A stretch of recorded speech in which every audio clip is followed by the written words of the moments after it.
Welcome to the JusMusic Podcast. This is your host, Jalen. Marco is not on this episode, but we have a really, really cool guest, a guest that is up in the northern part of the United States, kind of like Midwest, near Midwest. Um, he is a music producer. He is also a podcast host, and his name is Anthony Church. He is the host of his podcast, Proven Knowledge. It's a pleasure to have you on, man. How are you? Man, absolutely. And like I said, I'm happy to be here. And thanks again for getting back with me and wanting me to be on this show. And like I said, I've been checking out you guys for the last couple months now since we got in touch. So happy to be here, man. I'm excited for this. So Yeah, man. And to the listeners, just to give some context. So we met Anthony through um I think, did you send us an email or was it through Instagram? I can't even remember, but you reached out to us I and found you. Yeah, I found you guys on Instagram and then I saw the email attached. So I think I just sent an email then after that. I'm yeah, usually like hesitant on the DMs. I'm like, I could send that, but I don't always know if people check their DMs. So I'm yeah, like, let me just try the email first, see what happens. And then hmm I think you guys got back pretty quickly, so which was yeah, nice. But yeah. We don't like to keep people on read or delivered too long. So yeah, but yeah, we answer email and DM. So either one, we would have saw it. But no, that's that's good. awesome. Yeah, but that's awesome that you reached out to us, man, and that you're not even in our region of the country. You're up in Ohio, right? So Yeah. yeah, man, it's really cool how the internet allows us to really connect with one another, even though we may be in totally different locations. Mm. And yeah, so we met through email, and then we was like, hey, I like your content, I like your content, let's collab, and here we are, man. So kind of give an introduction of who you are, where you're from, and what led to you pursuing a path in music and also your Mm. podcast. Yeah, for sure. So I'm from Northeast Ohio, not too far from Cleveland. I'm like 40 minutes south of Cleveland. I usually will tell people I live around Cleveland because they don't know like the town I live in. No one's heard of it. But yeah, I'm from up here, and I've been doing music now since 2016. So going on 8 years next year when I started. I started right out of high school. I pretty much used my really from eighth grade until like senior year of high school. I used that as like my study years to study music, figure out what production was. I knew that I wanted to do something like that because I was a fan of hip hop, but I knew I couldn't rap for shit.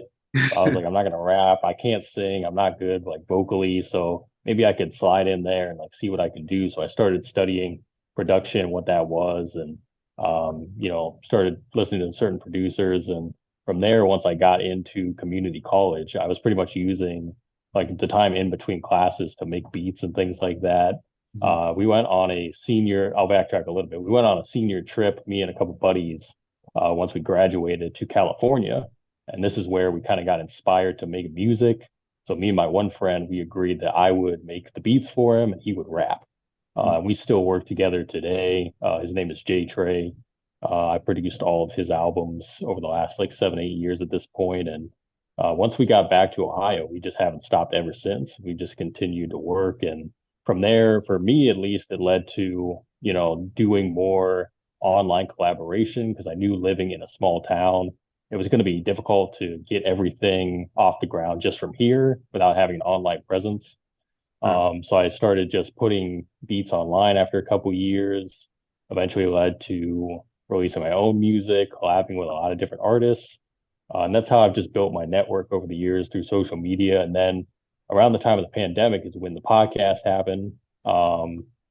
And me and my buddy, we had already done the podcast in kind of a different way. Like we used to talk about um, movies, TV, like a bunch of different forms of media. But I Mhm. realized that music is kind of the centric theme of the brand Proven Knowledge, which we started. And Proven Knowledge is basically, using your heart and your mind, your logical and emotional sides together in unison as a creative.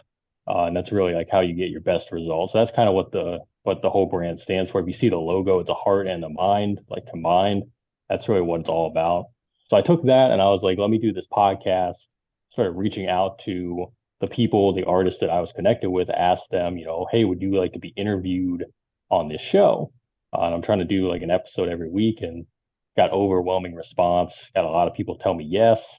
And then from there, it's been the last 3 full years, 3.5 years at this point of just doing podcasts every week, different interviews. And it's not just artists, it's engineers, producers. I've had some other people in the music industry as well. So that's been a whole endeavor that I never thought I would get into, but it just kind of happened on a whim, like during the pandemic, and just kept it going. And that's led to a lot of opportunities, but always kept music around, even before I started making it, and always had it involved in my life. I think I always will in some form of capacity, but that's really what the last, 7 going on 8 years has been for me, and why, this whole time has just been such a centric part of my life. Finally finding like what I feel is my purpose, how I can give back to society. So that is kind of a good summary, I think, of everything that's gone on. Yeah. So yeah. No, absolutely. That was I love the story and how personal and how detailed and how sincere it was. Like what you said about one starting with the podcast and how you had no interest in really doing that. That's really the same thing for me. I tell people Mhm. all the time. And Marco and I, we were just like you. We started the podcast in 2020, and at the time, I never thought about doing a podcast, had no interest in it. And Marco, he texted me one day, or he called me, one of the two, and he said, "Hey, we should start a podcast." And I was like, "Okay, how do we do that?" And fast forward to 3 years later, so many opportunities, so many people that we've met and have been able to connect with and talk to, and people that we've inspired and people that Mhm. we learned from. It really is. It's been a fun ride and a fun journey. And also want to talk a little bit more about your music career. Um, so I know you said you've really been doing music, uh, getting into music production since 2016, Mhm. and you said you really really enjoy hip hop. So who are some of your favorite producers that you go to for like inspiration? Yeah. So when I started out, I was studying a lot of people like Swizz Beats, Timbaland, Kanye, a lot of the people that were big names at the time that I was like, oh, I've heard these people either on the radio or I've heard songs that they did on the radio. When you start looking at the linear notes of albums, I used Mhm. to go on Wikipedia to some old albums and just look at like the production credits and just start reading those and get familiar with certain names, things like that. Hit Boy, definitely, he's a person that I would say I learned a lot from in production because, um, I followed his work from that time all the way up until what he's doing now. And he's had such a consistent run. That's also one of the main reasons I started using FL Studio, because I saw he used it, and Boy Wonder, who works with Drake, he uses it. A lot of other producers use that. So I looked at that and I was like, maybe I could learn that too. And I just started watching YouTube tutorials and different beat making videos and just learned how to use it. It's really evolved though, as far as like who I've been listening to. And I think once I started producing, I wanted to study more of the intricacies of like instrumentals and things like that. I really didn't get into like Jay Dilla until I was almost done with high school because I knew about him, I knew about his work, but I wasn't like super on it. And then when I started getting into the production world, I was like, let me study like people like Dilla.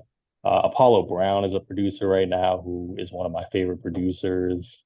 Um, there's so many names I could name, but as far as like when I was starting out, it was definitely the Timbalands, Swizz Beats, those types of people that were the big names that had a lot of plays on the radio and things like that, and they were just had their hands in a lot of everything, and they really inspired me to want to do